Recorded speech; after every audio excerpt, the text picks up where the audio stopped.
One country moved an entire river, stretching 2,700 miles across its landscape. The other has spent more than 65 years trying to solve the same water problem, and still hasn't built its solution. Same crisis. Cities running dry. Two very different approaches, and timelines that couldn't be further apart. This isn't about who's right or wrong.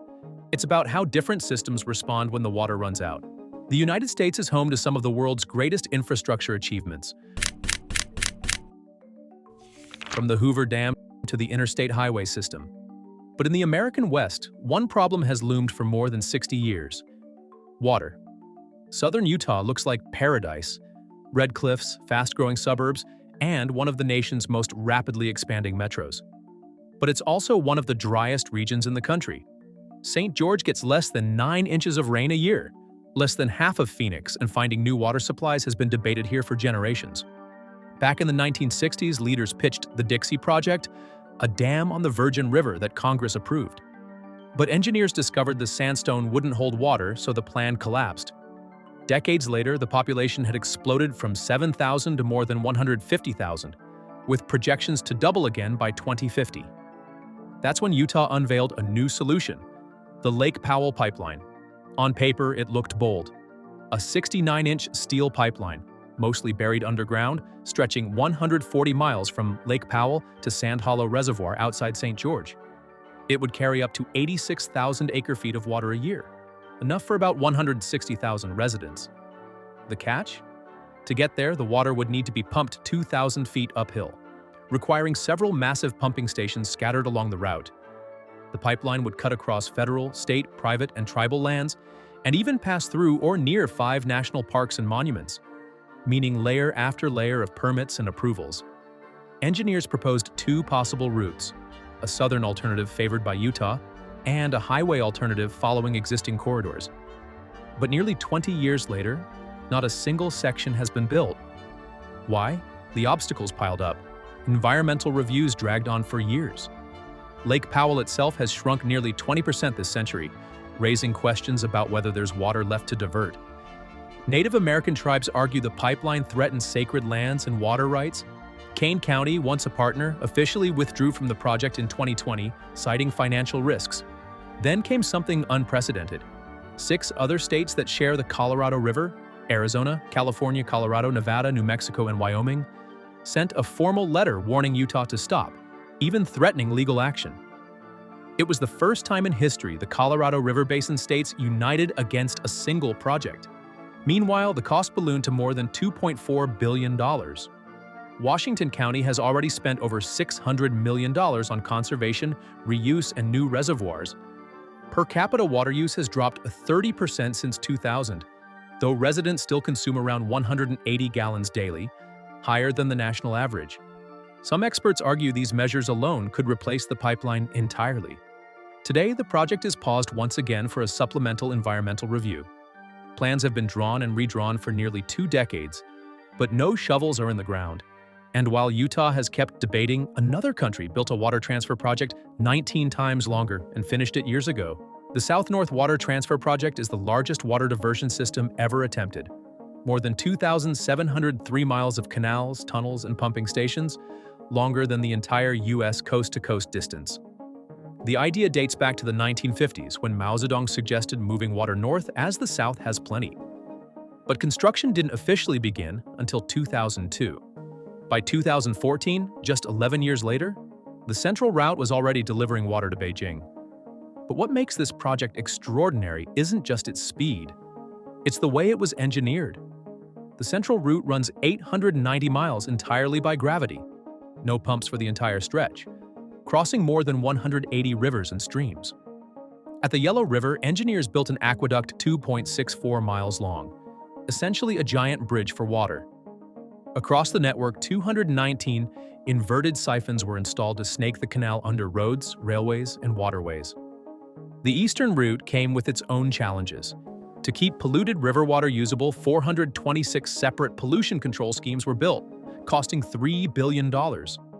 More than 500 industrial projects were canceled outright to prevent contamination. But the biggest price wasn't financial, it was human.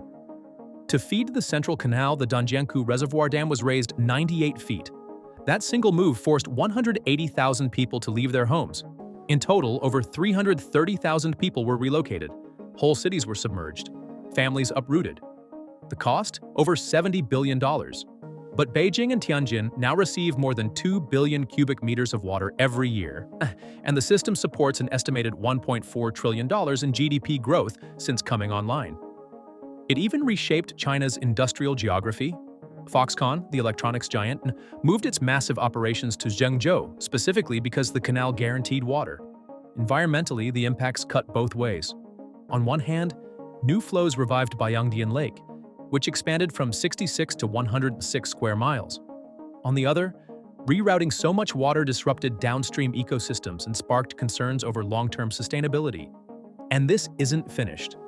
By 2030, capacity is expected to exceed 14 billion cubic meters annually on the central route alone, while the still unbuilt western route, through the mountains of Tibet, could cost more than $100 billion. It's a project that shows what centralized power and 24/7 construction can achieve. Speed and scale, on a level the world has never seen. But the trade-offs, displaced families, submerged towns, disrupted rivers, show the real price of that speed. China shows what happens when decisions come from the top and execution is near instant. In the United States, even urgent infrastructure projects face layer after layer of review. Democracy is messy, it's slow, but it's designed to give people a voice. Take the Lake Powell pipeline. Every step has meant a new hearing, a new study, and a new court challenge.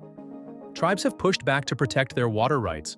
Environmental groups have raised alarms over Lake Powell shrinking, and citizens have submitted tens of thousands of comments, most opposing the project. The upside is clear. Projects are far less likely to trample over indigenous rights, destroy ecosystems, or force communities out of their homes. China's system flips this equation. Decisions come down from the central government, and once they're made, the bulldozers roll. That's how the South-North Water Transfer Project went from approval to operation in just over a decade. But that speed came with huge costs. 330,000 people forced out, ecosystems disrupted, and whole towns gone. And remember the scale difference. Utah's pipeline, if it ever gets built, would move just 86,000 acre-feet of water per year. China's system already delivers 36 million acre-feet. That's more than 400 times as much. So, which approach is better? From California to Spain to India, cities are running out of water. Rivers are shrinking, draining reservoirs and making dry places even drier. And governments everywhere are being forced into the same impossible choice. Move fast and risk the fallout, or take it slow and risk running out of time. So, what can we really learn from these two stories? A few clear things stand out. First, droughts are getting worse everywhere, not just in Utah or China. In fact, the share of global land affected by moderate or extreme drought jumped to 30% in 2022, the highest on record. Studies also show drought severity has increased by about 40% on average worldwide in the past few decades. And the UN reports that 4 billion people already experience water scarcity for at least 1 month each year. That means building new water systems isn't just urgent in the American West or northern China, it's becoming urgent everywhere. Second, countries will have to make tough choices. Do they move fast to bring water where it's needed, or do they take more time to make sure the plan doesn't hurt people or the environment? The Lake Powell pipeline and China's water transfer show the trade-off. In Utah, people value open debate, but that slows things down. In China, speed won, but families lost their homes without a say. So the question is, what do we care about most? Quick solutions or fair ones? Maybe the answer for the future is not choosing one side, but finding a mix. Fast enough to meet the crisis, while still giving people a voice in decisions. Both the Lake Powell pipeline and China's water transfer show us that moving water is expensive and complicated no matter how you approach it. But they also reveal how a society builds infrastructure, fast or slow. If your region was running out of water, what would you choose? Water delivered quickly, or more safeguards and community input first? What matters more to you, speed or accountability when it comes to major projects? Let us know in the comments and subscribe for more MegaBuild stories. Thank you for watching, and see you in the next one.